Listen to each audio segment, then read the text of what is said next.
आप सभी को अपने यूट्यूब इरशाद उर्दू क्लासेस में आप सभी को खैर मकदम है। तो चलिए आज की वीडियो में हम लोग विज्ञान और सामाजिक विज्ञान दो विषय को यानी 40 अंक यानी 20-20 40 नंबर इससे सवाल डीएलएड में पूछे जाएंगे। आपको पता है इससे 40 नंबर का सवाल डीएलएड में आएगा। तो चलिए हम लोग देखते हैं और बहुत ही इम्पोर्टेंट क्वेश्चन है ये। इस तरह का सवाल जो है ना अक्सर पूछा जाता है। ये यूनिक पब्लिकेशन का गाइड है। ये मॉडल सेट 2 है, ठीक ना। ये मॉडल सेट कितना है तो 2 है। तो आपको ध्यान रखना है, अगर आप पढ़े हैं तो आपका रिवीजन हो जाएगा, और नहीं भी पढ़े हैं तो आप देख लेते हो, आपके लिए क्या हो जाएगा रिवीजन। और इम्पोर्टेंट है कि आपको जो सवाल है वो याद हो जाएगा या समझा कर भी पढ़ाएंगे। तो चलिए बिना वक्त गवाए हम लोग सवाल को शुरू करते हैं। तो देखिए सवाल नंबर 71 है। जिस तारा मंडल के तारे ध्रुव तारे की ओर संकेत करते हैं वह है। तो सभी को पता है सप्तवर्षीय तारा है जो ध्रुव और मंडलियों को क्या करता है, संकेत करता है। इसका अगर डिफिनेशन आप सुनना चाहिएगा तो देखिए सुन लीजिए।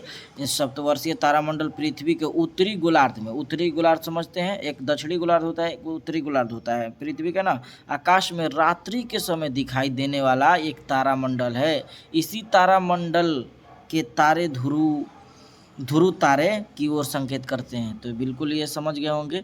तो चलिए अब अगला सवाल है।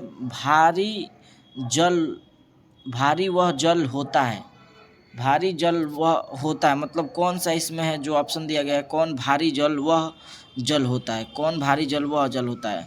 तो भारी जल जो होता है ना, इसका ऑप्शन देख लीजिए ए में, जिसका तापमान 4 डिग्री सेल्सियस पर स्थित रखा जाए, जिसमें कैल्शियम एवं पोटेशियम के अविलय लवण होते हैं, जिसमें हाइड्रोजन का स्थान उसका आइसोटोप ले लेता है, जिसमें ऑक्सीजन का स्थान उसका आइसोटोप ले लेता है। तो इसका जो आंसर है ना 72 नंबर का बिल्कुल भारी जो है ना, भारी जल, इसको हैवी वाटर कहते हैं जिसको। तो भारी जल का हाइड्रोजन के समास्थिक यानी ड्यूटीरियम जो है ना, उसका जो ऑक्साइड DTO है, इसमें 0.014 सरार्ण होता है। तो इसीलिए इसका आंसर बिल्कुल सही जवाब क्या हो जाएगा, 72 नंबर का बिल्कुल सही जवाब आपका हो जाएगा सी हो जाएगा, जिसमें ऑक्सीजन का स्थान, जिसमें हाइड्रोजन का स्थान आइसोटोप ले ले। तो बिल्कुल सही जवाब ये हो जाएगा, है ना। चलिए अगला सवाल हम लोग देखते हैं। सवाल नंबर 73 क्या कहा जा रहा है। परमाणु नाभिक के अवयव है। परमाणु इलेक्ट्रॉन और प्रोटॉन, इलेक्ट्रॉन और न्यूट्रॉन, प्रोटॉन और न्यूट्रॉन। तो इसका तो बिल्कुल आसान सा सवाल है, प्रोटॉन और न्यूट्रॉन होना चाहिए। तो बिल्कुल सही जवाब 73 नंबर का क्या हो जाएगा, तो बिल्कुल सही जवाब हो जाएगा सी। आपको पता है कि प्रोटॉन और न्यूट्रॉन की खोज किसने किया था। प्रोटॉन और न्यूट्रॉन की खोज या देखिए इसके बारे में जान लीजिए। परमाणु नाभिक के अवयव जो एक प्रोटॉन है आवेशित है, ये कण है जिसको खोज गोल्ड अस्टीन कौन किए थे, गोल्ड अस्टीन कौन किए थे, तो गोल्ड अस्टीन तथा न्यूट्रॉन एक उदासीन कण है। न्यूट्रॉन क्या है, एक उदासीन कण है जिसमें कोई भी आवेश नहीं होता है, कोई भी आवेश नहीं होता। और इस कण की खोज कौन किया था, चैडविक ने किया था। ये सवाल पूछा भी जाता है, तो चैडविक ने किया था। तो ये भी आप समझ गए होंगे। चलिए अगला सवाल हम लोग देखते हैं। सवाल नंबर 74। 20 वर्ष आयु पर मानव शरीर में हड्डियों की संख्या होती है। तो बिल्कुल सही जवाब हो जाएगा 300। 74 नंबर का आंसर क्या होगा, बिल्कुल सही जवाब हो जाएगा ना 74 नंबर का सी 300। क्योंकि इसका देखिए 20 वर्ष की आयु में मानव जो होता है, मानव शरीर की हड्डियों की संख्या 300 होती है, जबकि बाल अवस्था में हड्डियों की संख्या 300 से अधिक होता है। तो इसीलिए आपको ध्यान रखना है, ये भी जो बताएं तो ये सही आंसर हो जाएगा। चलिए अगला सवाल हम लोग देखते हैं। सवाल नंबर 75 देखते हैं क्या है। HIV है द्वारा होने वाला रोग है। तो सभी को पता है HIV द्वारा होने वाला रोग एड्स है ना। तो 75 नंबर का बिल्कुल सही जवाब आपका हो जाएगा, है डी हो जाएगा। सभी को पता है HIV। चलिए अगला सवाल हम लोग देखते हैं। 100 वाट का बिजली का बल्ब यदि 10 घंटे जले तो बिजली खर्च होगा। तो जाहिर सी बात है, वाट गुणे घंटा कर दीजिए और नीचे 1000 लगा दीजिए, उसके बाद कीजिएगा तो 1 इकाई आ जाएगा। तो बिल्कुल इसका आंसर हो जाएगा 1 इकाई, यानी 76 नंबर का बिल्कुल सही जवाब क्या हो जाएगा, बी बिल्कुल राइट आंसर हो जाएगा। चलिए अगला सवाल हम लोग देखते हैं। पानी का घनत्व तो अधिकतम होता है कितना पर, 100 डिग्री सेल्सियस पर, या 4 डिग्री सेल्सियस पर, या 0 डिग्री सेल्सियस पर, या 4 डिग्री -4 डिग्री सेल्सियस पर। तो इसका बिल्कुल 77 नंबर का जो आंसर है ना, बिल्कुल सही जवाब हो जाएगा 4 डिग्री सेल्सियस पे। अभी पढ़ के बताएं भी पानी के लिए। चलिए अगला सवाल देखते हैं। भू पप पपड़ी पपड़ी पपटी होना चाहिए ना, कि सर्वाधिक पाया जाने वाला तत्व है ऑक्सीजन, नाइट्रोजन, मैग्नीज या सिलिकॉन। तो इसका बिल्कुल सही जवाब हो जाएगा 78 नंबर का आपका बिल्कुल राइट आंसर हो जाएगा ऑक्सीजन। चलिए अगला सवाल हम लोग देखते हैं। प्लास्टर ऑफ पेरिस का सूत्र है, तो प्लास्टर ऑफ पेरिस का सूत्र सबको याद होना चाहिए, इसीलिए 79 नंबर का जो है ना, जो लोग याद किए CaSO4 1/2H2O, तो बिल्कुल सही जवाब हो जाएगा आंसर डी। अगला सवाल हम लोग देखते हैं 80 नंबर। निम्नलिखित में से कौन सा अम्ल सिरके में उपस्थित है? सिरके में उपस्थित होने वाला अम्ल का नाम बताना है। हाइड्रोक्लोरिक, या साइट्रिक अम्ल, या ऑक्जेलिक अम्ल, या एसिटिक अम्ल। तो 80 नंबर का बिल्कुल सही जवाब आप लोग सोच रहे हैं, जो सही जवाब हो जाएगा एसिटिक अम्ल। चलिए अगला सवाल देखते हैं हम लोग। ध्वनि का वायु में वेग अनुमान है, तो ध्वनि का वायु में वेग अनुमान जो है ना, बिल्कुल सही जवाब इसका हो जाएगा 81 नंबर का आपका राइट आंसर सी होगा। बिल्कुल सही जवाब 330 मीटर प्रति सेकंड है ना। चलिए अगला सवाल देखते हैं। सूर्य के प्रकाश को धरती पर सतह पर पहुंचने में लगने वाला समय लगभग है, तो सभी ये लोग जानते हैं, इसमें कई अफरा तफरी भी रहता है, लेकिन आपको ज़्यादा आंसर जो है ना 82 नंबर का है ना, आपको सी पर जाना है। 8 मिनट 8.5। तो ये देख लीजिए, ये सबसे अलग भी है, अगर इसके करीब देता तो थोड़ा सा डाउट रहता, इसीलिए आंसर हो जाएगा 82 नंबर का। क्या हो जाएगा? बिल्कुल 82 नंबर का सी जवाब। चलिए अगला सवाल हम लोग देखते हैं। अगला सवाल देखते हैं। स्टील को कठोरता प्रदान करने के लिए बढ़ाई जाती है कार्बन की मात्रा, मैग्नीज की मात्रा, सिलिकॉन की मात्रा, या क्रोमियो की मात्रा। तो जो ये स्टील की कठोरता बढ़ाने के लिए उपयोग किया जाता है ना, तो उसका जो बिल्कुल सही जवाब हो जाएगा कार्बन की मात्रा को प्रयोग किया जाता है, तो राइट आंसर कार्बन हो जाएगा। क्रोमो क्रोमोटोग्राफी की तकनीकी का प्रयोग होता है रंगीन पदार्थों की पहचान करने में, या पदार्थों की संरचना निर्धारण में, या रंगीन पदार्थों के प्रभाजी अवशोषण में, या एक मिश्रण से पदार्थ के अलग करने में। तो बिल्कुल 84 नंबर का बिल्कुल सही जवाब क्या हो जाएगा? डी ऑप्शन बिल्कुल राइट करेक्ट आंसर हो जाएगा, एक मिश्रण से पदार्थ को अम्ल अलग करने में, है ना। चलिए अगला सवाल हम लोग देखते हैं। सवाल नंबर 85। घरेलू LPG सिलेंडरों में दाब मापक नहीं प्रदान किए जाते क्योंकि यह बहुत महंगे होते हैं। ये LPG सिलेंडरों में गैस मात्रा को प्रदर्शित नहीं करते हैं। तो इसका 85 नंबर का जो है ना, इसका बिल्कुल आंसर हो जाएगा ना, यही आंसर है, तो बिल्कुल सही जवाब हो जाएगा। LPG सिलेंडरों में गैस की मात्रा को प्रदर्शित नहीं कर सकते, इसीलिए आंसर 85 नंबर का बिल्कुल भी सही हो जाएगा। चलिए अगला सवाल देखते हैं। 86 नंबर क्या है? प्रकाश विकिरणों की प्रकृति होती है तरंग के समान, कण के समान, तरंग एवं कण दोनों के समान, या तरंग एवं कण किसी के समान नहीं। तो 86 नंबर का आपको सभी को पता है जो होता है, इसका आंसर हो जाएगा क्या? ये तरंग एवं कण दोनों के समान। तो 86 नंबर का ऑप्शन करेक्ट जो है आंसर सी हो जाएगा। चलिए अगला सवाल हम लोग देखते हैं। सवाल नंबर 87। शुष्क बर्फ है ठोस पानी, ठोस कार्बन डाइऑक्साइड, निर्जल बर्फ, या ठोस हाइड्रोजन ऑक्साइड। तो ये तो आसान सा सवाल है, इसीलिए 87 नंबर का बिल्कुल आप लोग जो सोच रहे हैं निर्जल बर्फ। चलिए अगला सवाल देखते हैं। अगला सवाल क्या है? आयतन के अनुसार वायु में नाइट्रोजन का प्रतिशत लगभग डॉट डॉट डॉट 78%, 76%, 82%, 74%। तो ये तो आपको NCERT किताब और प्लस में इसको बताया भी जाता है जब पृथ्वी के बारे में पढ़ाया जाए। तो बिल्कुल सही जवाब हो जाएगा ना, वायु जो है ना 88 नंबर का बिल्कुल सही जवाब जो सोच रहे हैं आप वही होगा 78%, और सब भी परसेंट है आपको पता भी है। चलिए घरेलू विद्युत परिपथ में उदासीन तार का रंग होता है, तो घरेलू परिपथ में काला होता है ना, तो 89 नंबर का बिल्कुल सही जवाब हो जाएगा सी। चलिए अगला सवाल देखते हैं। निम्नलिखित में से कौन सा प्रोपेन अम्ल का सूत्र है? प्रोपेन अम्ल का सूत्र देखने में सही लग रहा है ना, चलिए शक्ल से ही मार दीजिए, उतना वक्त पे समझ नहीं पाइएगा, इसलिए 90 नंबर का क्या हो जाएगा? तो 90 नंबर का बिल्कुल सही जवाब हो जाएगा बी हो जाएगा ना। चलिए अगला सवाल देखते हैं। अगला सवाल देखिए, अब सामाजिक अध्ययन से शुरू हो गया, तो सामाजिक अध्ययन से सवाल हम लोग शुरू करते हैं। सवाल नंबर 91। 19वीं शताब्दी के उत्तरार्ध में नव हिंदूवाद के सर्वश्रेष्ठ प्रतिनिधि थे, मैंने कह रहा है 19वीं शताब्दी यानी 1800 कुछ जब चल रहा था, शताब्दी मतलब आपको घटा कर देखना है, किसका था? रामकृष्ण परमहंस, स्वामी विवेकानंद, बंकिम चंद्र चटर्जी, राजा राम मोहन राय। तो सभी को पता है 91 नंबर का बिल्कुल सही जवाब क्या हो जाएगा।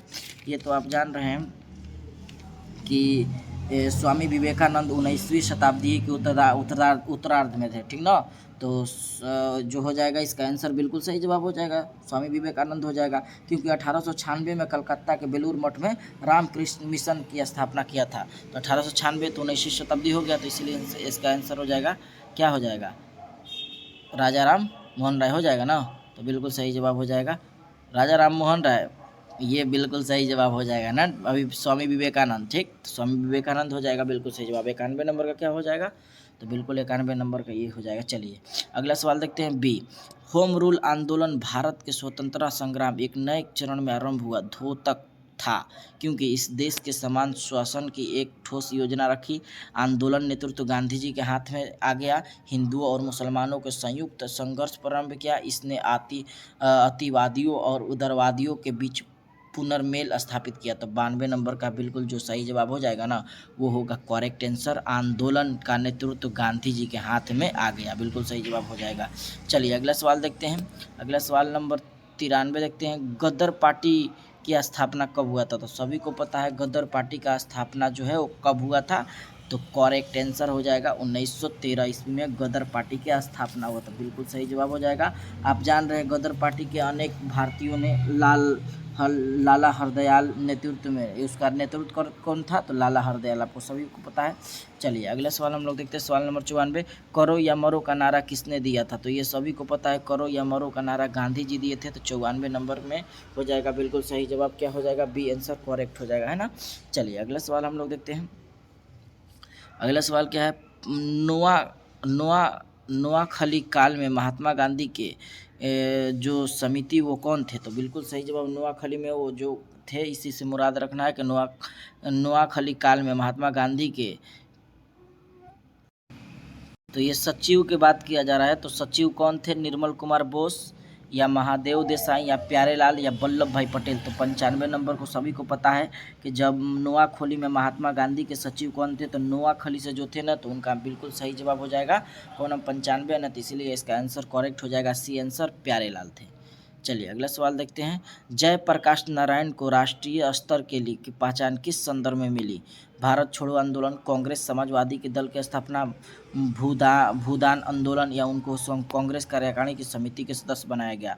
तो 96 नंबर बिल्कुल सही जवाब, आप जान रहे हैं सभी लोग हैं ना, सभी लोगों को पता है कि जयप्रकाश नारायण भारत छोड़ो आंदोलन के कारण, पता है कि भारत छोड़ो आंदोलन में जयप्रकाश नारायण का हरकत क्या था, सभी लोग को पता है। भागकर भी कहाँ गए थे? नेपाल गए थे, और कहाँ आज़ाद दस्ता का गठन भी किया था जयप्रकाश नारायण। चलिए इन्हीं को लोक नायक भी कहा जाता है। स्वतंत्र भारत का अंतिम गवर्नर जनरल है, स्वतंत्र भारत का, यानी स्वतंत्र भारत का कहा जा रहा है, इसीलिए इसका 97 नंबर का बिल्कुल सही जवाब हो जाएगा, सी राजगोपालाचारी, है ना।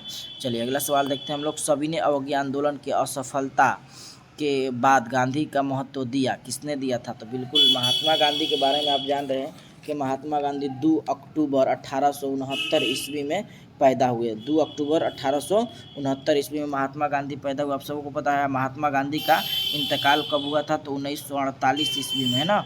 कब हुआ था? 1948 ईस्वी में। तो इसीलिए इसका आंसर जो होगा 98। सविनय अवज्ञा आंदोलन कह रहा है कि असफलता के बाद, है ना, असफलता के बाद गांधी जी का महत्व दिया गया रचनात्मक कार्यक्रम को, या हिंसा के समिति के उपयोग, या अंग्रेजों के समझौता पर, या उपयुक्त में से कोई नहीं। तो सभी को पता है 98 नंबर का बिल्कुल सही जवाब क्या हो जाएगा?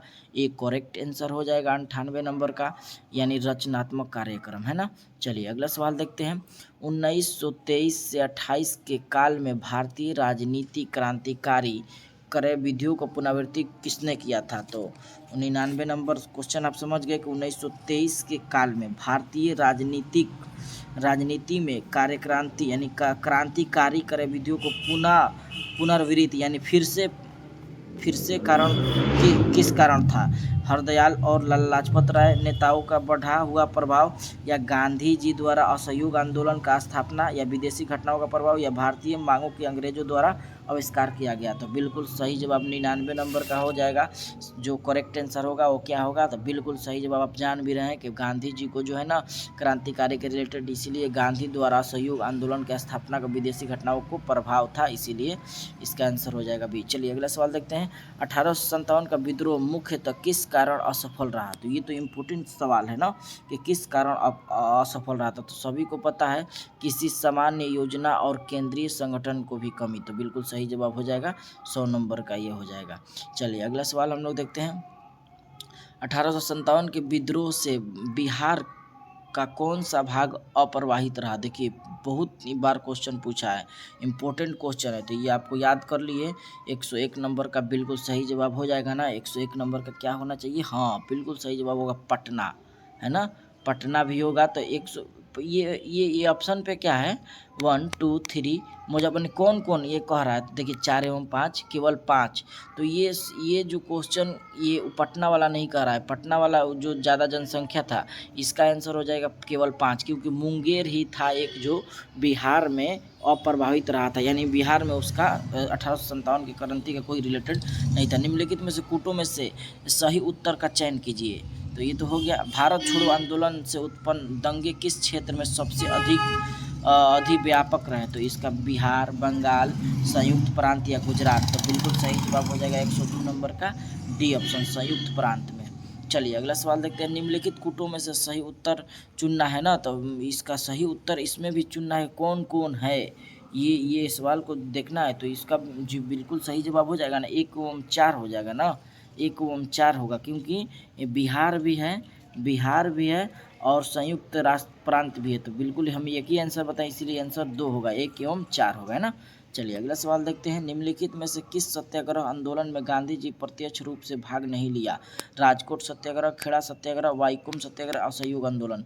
तो इस सभी को पता है असहयोग आंदोलन, खेड़ा सत्याग्रह, वाईकोम ये क्या आ रहा है, तो आपको खुद अंदाज़ा लगाना है 103 में क्या हो जाएगा।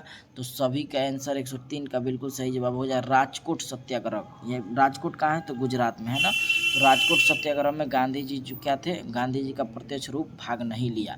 तो 103 नंबर का बिल्कुल करेक्ट आंसर हो जाएगा ए हो जाएगा। चलिए 104 नंबर देखते हैं। बारदोली सत्याग्रह का नेतृत्व किसने किया।